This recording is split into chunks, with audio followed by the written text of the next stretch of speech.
17 सितंबर 2024 यानी आज से ठीक 13 दिन पहले सुप्रीम कोर्ट ने जमीयत और अन्य संगठनों की ओर से दाखिल याचिका की सुनवाई के दौरान एक आदेश दिया था।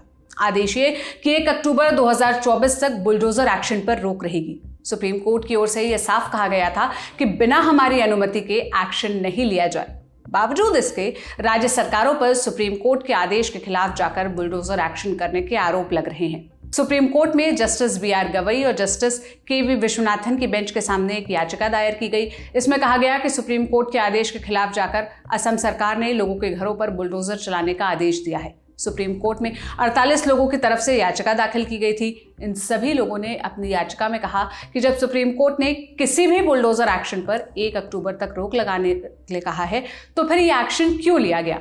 ऐसा किया जाना तो सुप्रीम कोर्ट की अवमानना है। साथ ही याचिका में आरोप लगाया गया कि अधिकारियों ने कानून का उल्लंघन किया है। लोगों के घर को गिराने के लिए घरों पर लाल स्टिकर भी लगा दिए गए हैं।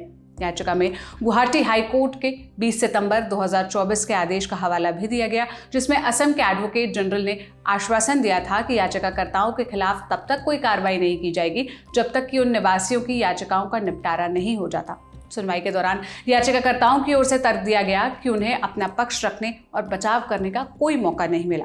ये संविधान के आर्टिकल 14, 15 और 21 का उल्लंघन है। Justice B R. गवई और जस्टिस के.वी. विश्वनाथन की बेंच के सामने सुनवाई के दौरान सीनियर वकील हुजैफा अहमदी ने कहा कि असम सरकार की कार्रवाई से सुप्रीम कोर्ट के आदेश का उल्लंघन हुआ है। इस पर कोर्ट की ओर से कहा गया, लेकिन अभी तक कोई तोड़फोड़ नहीं की गई।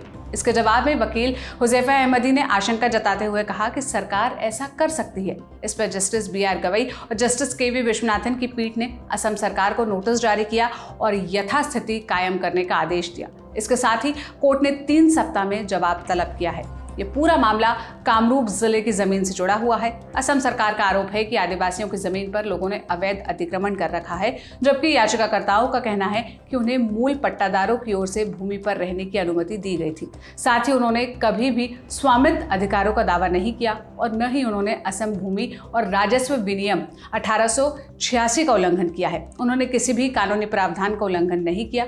मौजूदा समझौते के तहत उनका कब्जा वैध है। सोनापुर के इन लोगों की याचिका दाखिल करते हुए वकील अदील अहमद ने कहा कि उनके घरों को पहले किसी भी तरह का कोई नोटिस नहीं दिया गया था। उनके घरों को अचानक ही अवैध निर्माण बता दिया गया और बुलडोजर भी भेज दिए गए। हाल ही में सुप्रीम कोर्ट ने पूरे देश भर में बुलडोजर कार्रवाई पर रोक लगाने के आदेश दिए थे, लेकिन इसके बावजूद असम के सोनापुर में बुलडोजर कार्रवाई जारी है। याचिका में बुलडोजर कार्रवाई में शामिल अधिकारियों के खिलाफ अवमानना की कार्रवाई की मांग भी की गई है। अब देखना होगा कि 3 हफ्ते बाद इस मामले पर सुप्रीम कोर्ट में सुनवाई होगी, तब कोर्ट की अवमानना के आरोप में अधिकारियों के खिलाफ कोई एक्शन लिया जाएगा या नहीं।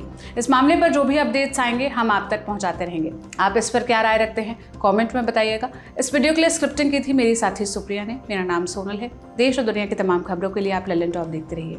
शुक्रिया।